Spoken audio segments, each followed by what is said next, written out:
Magandang umaga sa inyong lahat. Isang makulimlim at malamig na umaga sa ating lahat dito sa lungsod ng Maynila. Sa ating minamahal na Vice Mayor Chi, at ang ating Majority Floor Leader Mon, at sa lahat ng kuseho, sa mga staff ng kuseho ng Maynila. Good morning. Today we celebrate the anniversary wherein para lang sa kaalaman ng lahat, bago natatag ang gobyerno o hekutibo ng lungsod ng Maynila, naitatag muna ang Konseho Municipal. Nauna siya a week, at least 1 week or 2 weeks. Yun yung kabildo kung makikita nyo sa Intramuros, at yung kung nasaan ang National Treasury Office, that same building where the City of Manila was established, but the City Council of Manila or the Consejo Municipal was first established to create, and so on and so forth. So that's why I'm happy and proud to be part of the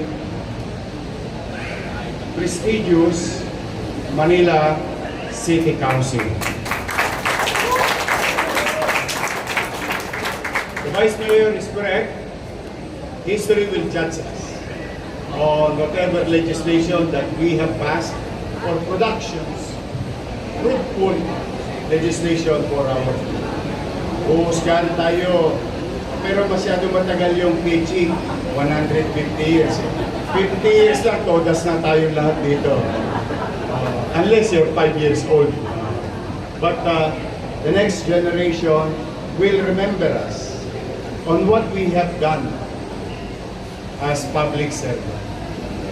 Now, it is all up to you and you alone to create such, legislation na napakahalagang kapaki-pakinabang sa taong bayan na maaaring ilang henerasyon na ay magagamit pa ng mga susunod na leader ng ating lungsod.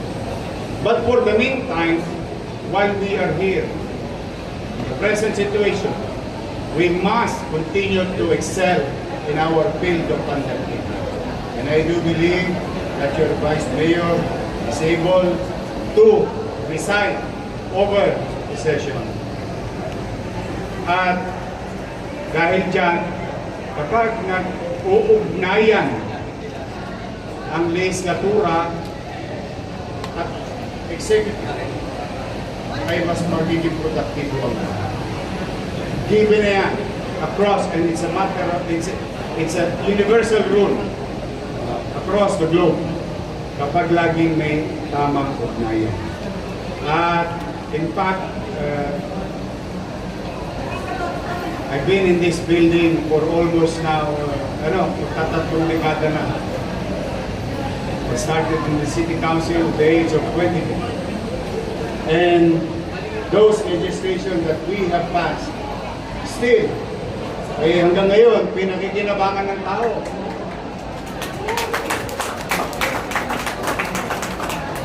Police allowance, teachers allowance, other national government employees allowance, PLM allowance, UDM allowance para sa mga eskwela K-12, PWD minors, PWD adult, at ang pinakamamahal ko, mga senior citizen. Gusto ko lang ipaalala na yun ay mga bagay na pinangarap ko, ngunit kailangan ipasa sa Konseho ng Maynila. It was approved, some of it under my watch as Vice Mayor. And was approved, now being implemented. O ilang mayor na ang dumadaan. Maraming mayor na ang dumaan, ngunit hanggang ngayon ay patuloy pa rin na pagpakinabangan ng mamamayan.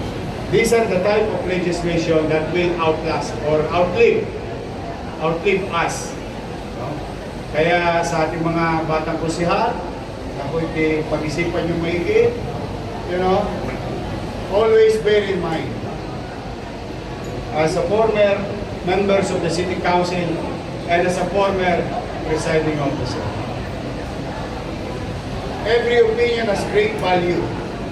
Sabi nga namin nung araw, kahit ako'y high school finish lang, pag nagdidebate kami sa Konseho ng Maynila, pag naiinis na sa akin yung abogadong kadebate ko at yung professional na kadebate ko, sabi ko lagi sa kanya, lalo na yung may mga masasama akong, o hindi masama, masasakit na karanasan bilang member ng City Council sa pagmamaliit sa aking kaalaman dahil ako'y hindi nakapag-aral.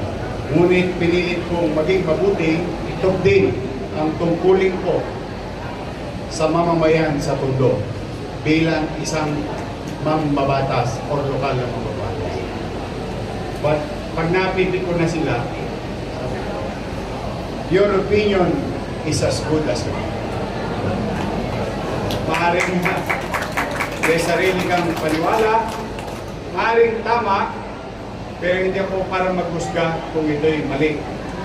If that rule is applicable to you, it is applicable also to me.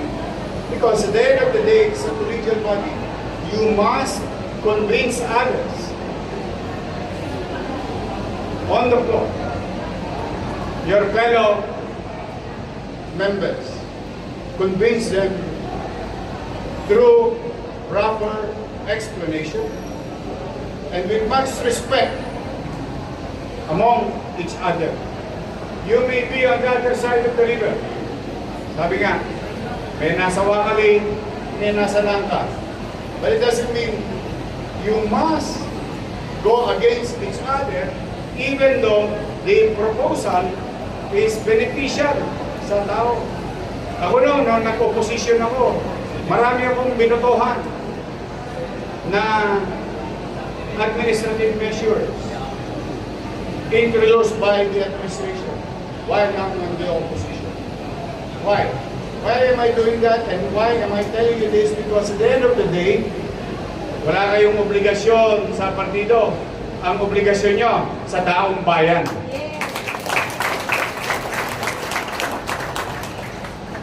Parties may have some ideological or beliefs, but at the end of the day, it doesn't mean it's always correct. Kaya walang masama kapag sa tingin ninyo napakipatinaman sa mamamayan. Hindi pwede nating pagsasama. So sa ating mga City Council, sa ating Vice Mayor, sa inyong lahat na narito, happy anniversary.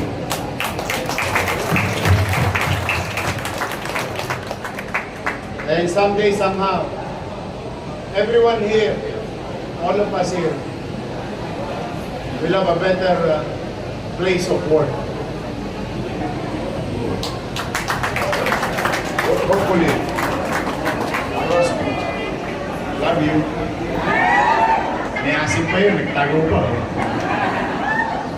But for now, we are still in the recovery period, fiscally speaking, and we must continue to pursue that journey of healing, curing defects. Itama yung mga nakasanayang akalay dahil nakasanayan ay yun ay tama, yung pala'y mali, at magsama-sama tayo na itaguyod ang mamamayan ng lungsod, itaguyod, pagpatuloy yung pinasa sa ating torch ng mga sinundan nating leader ng lungsod.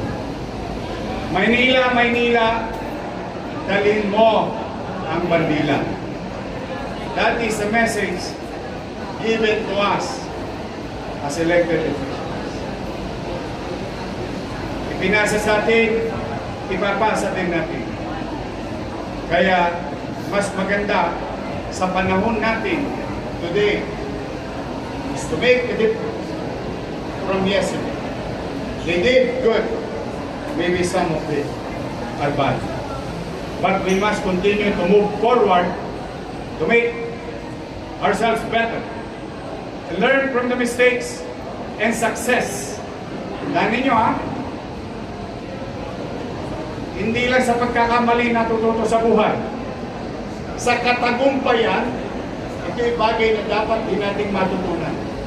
What we can duplicate, escalate, at ibagay yung mga tagumpay noon na maging tagumpay bukas sa nararapat na sitwasyon ngayon. We innovate with the same basic principle but innovated under our watch to have a better tomorrow for our children. So, happy anniversary sa inyong lahat. Mag-iingat kayo at baka next Monday, abangan na lang ang susunod na kabanata. You'll never know. Sabi nga, good things come to those who wait. May awa ang Diyos. Shout out sa mga empleyado natin next Monday. Good luck sa inyo. Uy, magsikap kayo at magtrabaho kayo ng maigi kasi sayang. Sayang, mahirap pa ang buhay ngayon. Ano, Papsi?